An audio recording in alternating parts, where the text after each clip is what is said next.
Hello everyone, welcome back to the official channel of IMU International. The IELTS listening test, you'll hear 4 recordings, and you have to answer 40 questions. Remember, you only hear the audio once. Let's get started. Section 1. You are going to hear a conversation between Angela and Mr. Ray. Angela is applying to join the library. Listen to the conversation and complete the form below. First, you have some time to look at questions 1 to 5.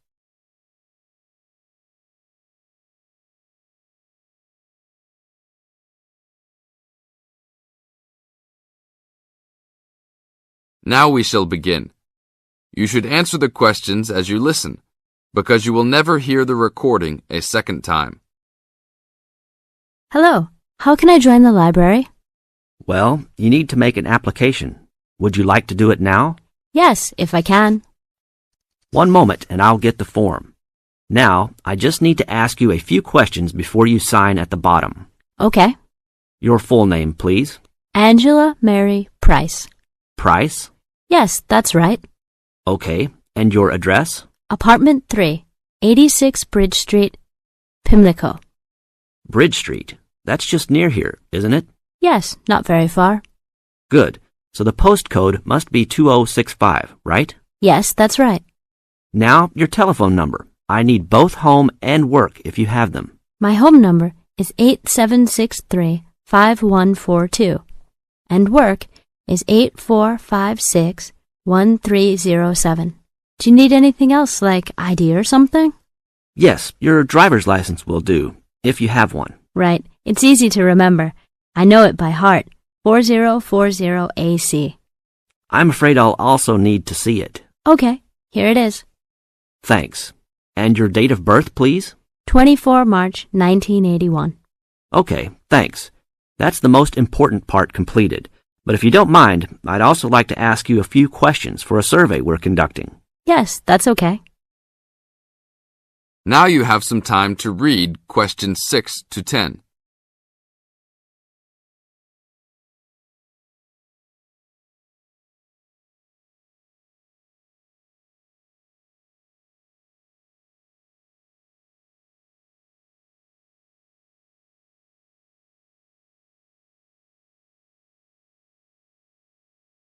As the conversation continues, answer questions 6 to 10. What kind of books do you like to read? Here's a list to look at. Oh, it varies from time to time, but I always like to relax and learn about other countries I might visit one day. I don't like anything too heavy or serious, unless it's about animals or the environment. I'm not really into sport very much. Anything else? Well, I do like entertaining at home. You know, dinner parties. So I suppose you'll have something for me in that line. The pictures in those books always make me hungry, although they never seem to turn out exactly as they look in the books. Fine. I think that's all I need now, except I need you to sign here on the application form. Oh, and I almost forgot. The membership fee is $20, which is refundable if you no longer stay a member. There you are. Do I sign at the bottom here? Yes, that's right. You can borrow books now if you wish, although your membership card won't be ready until next week. So if you want to borrow today, you can pick up your card when you return your first books. That's if you want to take some now. I think I will, but I'll have a look around first. Okay, take your time. This is the end of Section 1. You now have half a minute to check your answers.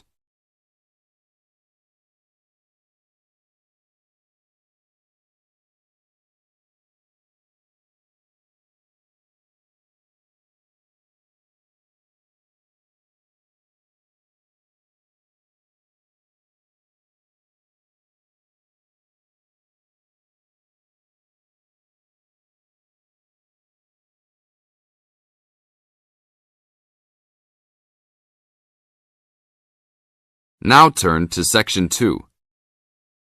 Section 2.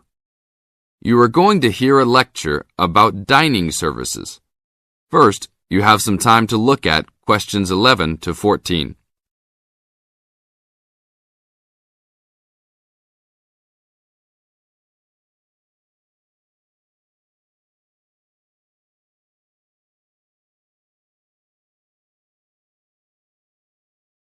Now listen to the tape and answer questions 11 to 14.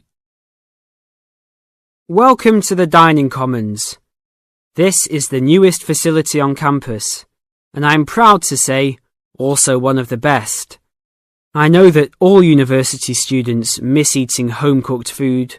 Well, this year, we are hoping to provide students with food and services that will make you feel at home, even without your family.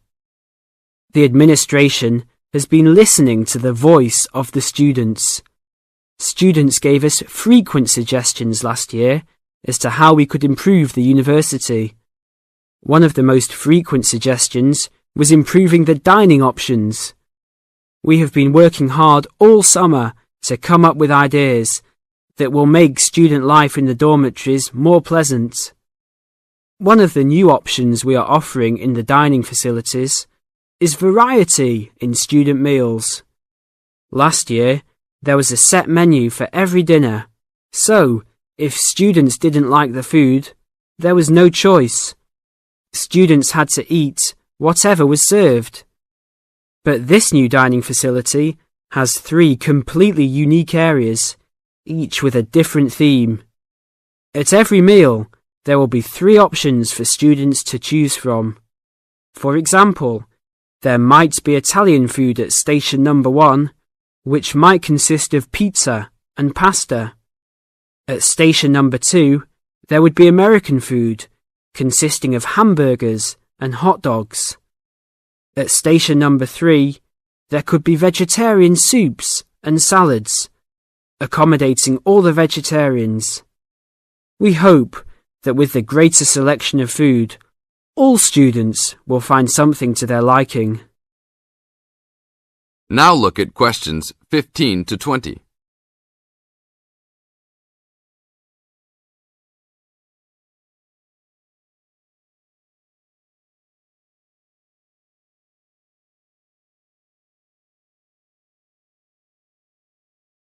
Now listen to the tape and answer questions 15 to 20. Not only will students have more options, the food will also be better. Each section of the facility will have a head chef. These are real chefs that have been trained in culinary school and have been hired specifically by the school to work in the dining facilities. All of the chefs have a speciality. The school is hoping that these chefs will prepare better tasting and more nutritious food. Every student will be able to make suggestions and also give their input as to which menus taste better. Last year, many students complained that the dining facilities didn't have very convenient hours. This year, we hope to change that. We will open for breakfast at 6 a.m. to accommodate all the early risers. In the evenings, we will open until midnight for all the students that like to go for a late-night snack. The afternoons will still remain closed, but we will have a student store open that will provide all students with drinks and fruit. The student store will be open every day from 2 p.m. to 5 p.m. Every student that has paid full tuition and dormitory fees has already paid for their dining facility fees. Students can eat at any time and in any amount for free. If you are a student that does not live in a dormitory, you can still purchase a dining facility card. This card will entitle you to the full services of the dining facility. This card is available only for students and is not open to the general public. If you are not a student and wish to dine here, you must purchase meals at the door. There are a few rules to follow. Even though we do not limit the amount of food that can be taken, we do not want students to waste food. Please do not take more than you can eat. Also, every student must clean his or her own trays and plates. We will provide plates and trays for student use, but please do not abuse these items. Please do not leave your plates on the tables. Your parents are not here to clean up after you anymore, so I hope all students will be responsible. Thank you for your attention and enjoy the upcoming year. This is the end of Section 2. You now have half a minute to check your answers.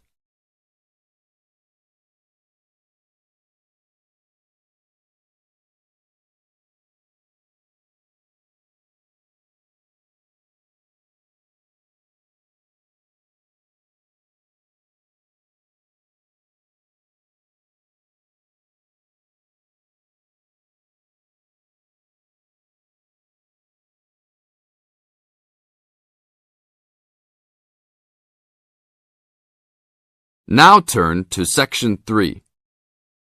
Section 3.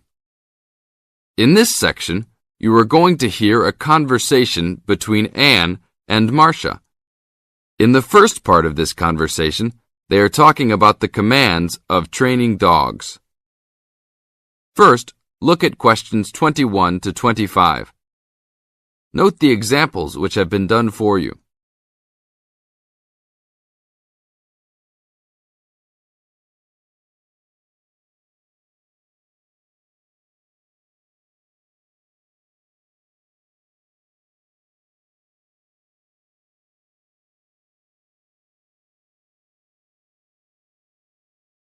Now listen to the first part of the conversation and answer questions 21 to 25. Complete the table showing different commands for different forms of dog training. So that research paper we have to do next, the one about how are different styles of training dogs, how do you think you'll approach writing it? You know, I've been thinking about it. I feel that the best way to write it is to divide the paper into two main parts. In the first part, we'd be analysing some examples of each style of training dogs. Right, what the styles are. After that we can talk about how each style can be used so that the dogs learn something different from each one. Indeed.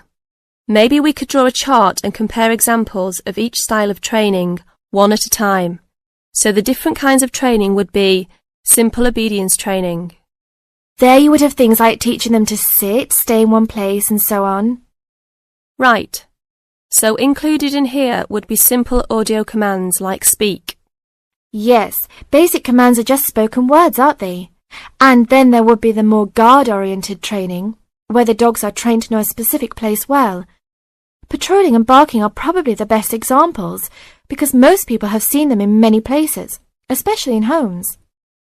And this would lead us to the attack dog training, which is physical as well as spoken, training the dog to knock someone down, and even biting if they have to. Right, so there's another category as well, sniffing dogs, which make up the searching category. I've read that in the UK, every major airport and government building has these dogs to search for all kinds of dangerous items. In the second part of the conversation, Anne and Marcia talk about all kinds of training and what kind of dogs they are suitable to. Look at questions 26 to 30.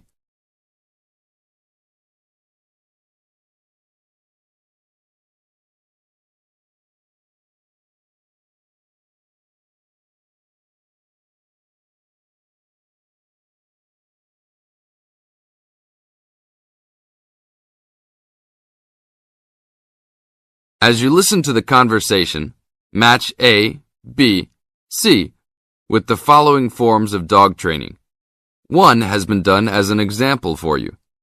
Listen carefully and answer questions 26 to 30. I can believe that. Well, we have a good list to build on. We're finally getting started now, so let's try to figure out when each type of dog training should be used. I guess we can start by trying to figure out the best situation for each type of dog training. What do you mean? What I mean is whether each type of training should be used with different kinds of dogs. We could use basic obedience training, for example, and ask whether it's more useful for a small dog, a medium-sized dog, and so on. In this case, I'd say obedience training is best with small dogs, because they tend to get excited easily and this will help keep them out of trouble. Okay, that makes sense. Then let's look at physical training. Even though some people think it's ideal for every breed of dog, I think it's better suited to the larger kinds. Small dogs usually just aren't smart enough to understand the physical commands, and they can even get hurt from them. The specialised sniffing training is the same. I think they're better with the more intelligent breeds of dogs, and they're hardly ever useful with really small dogs. Attack training, however, can be useful for every kind of large dog, as long as the dog is treated well and given a lot of care and attention. All right, and what about guard training? Barking is an ideal way for small dogs to guard a home. I know they aren't big enough to stop a person, but making some noise is often all a dog needs to do. Other kinds of guard training like biting, though, are different.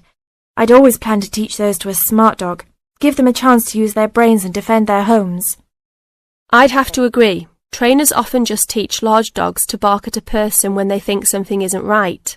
But if they know how to use physical skills in a bad situation, they could save their owner's life someday. Yes, I suppose that different people would have different needs for their pets. Right, and different trainers would recommend different methods for different breeds. This is the end of Section 3. You now have half a minute to check your answers.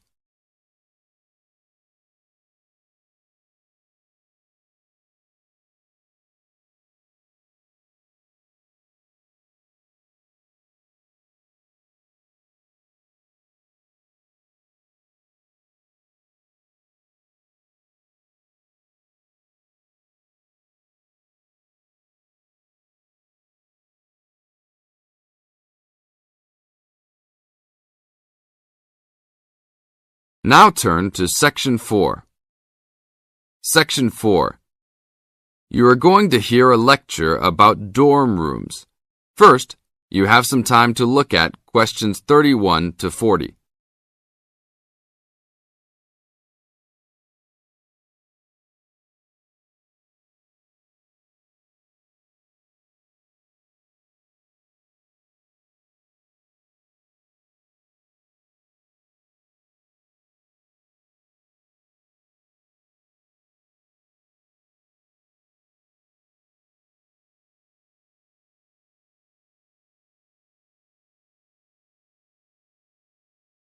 Now listen to the tape and answer questions 31 to 40.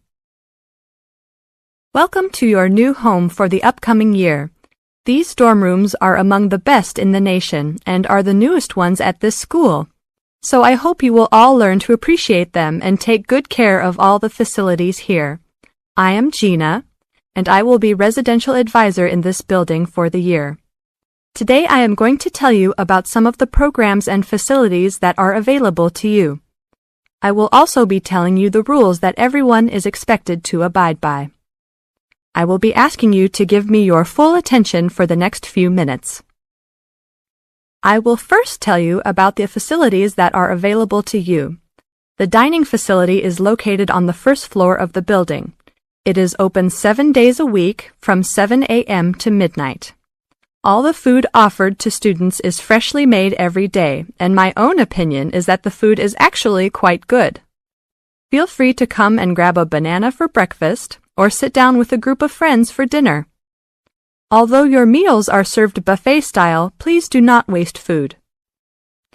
All students are expected to clean their own tables after meals. In the basement of this building, there is a gym and recreational hall. The gym has workout equipment such as treadmills and weight sets.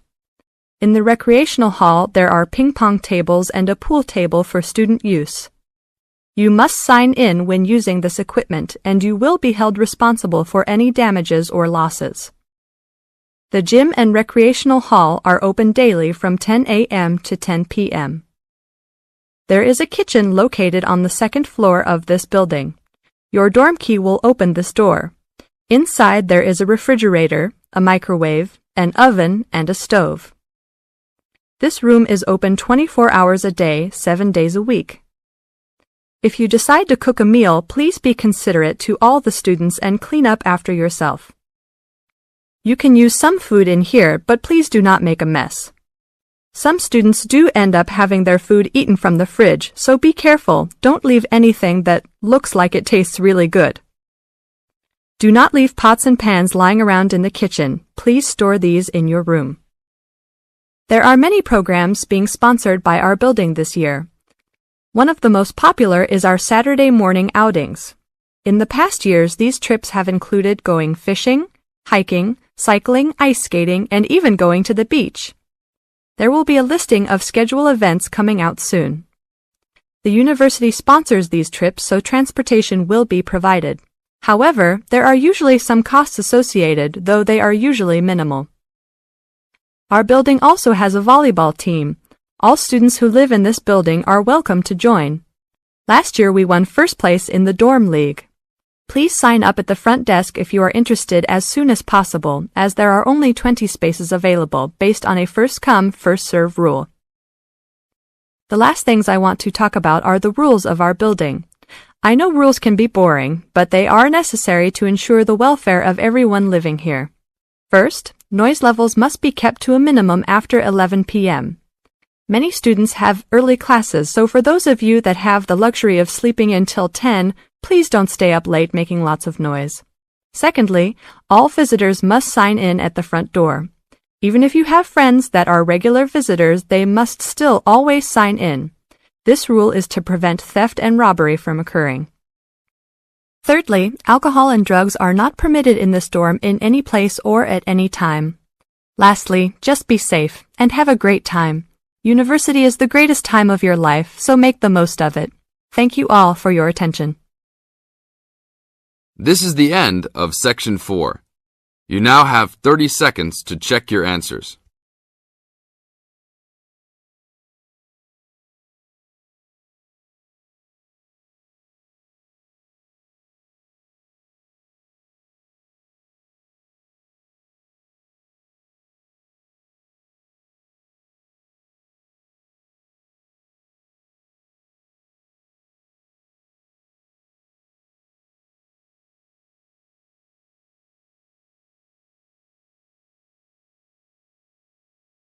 That concludes today's IELTS listening mock test.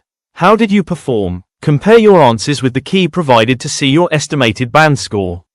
If you're ready to take your preparation to the next level, join us at IMU International. From intensive IELTS workshops to free student visa consultancy, we provide the expert guidance you need to succeed in 2026.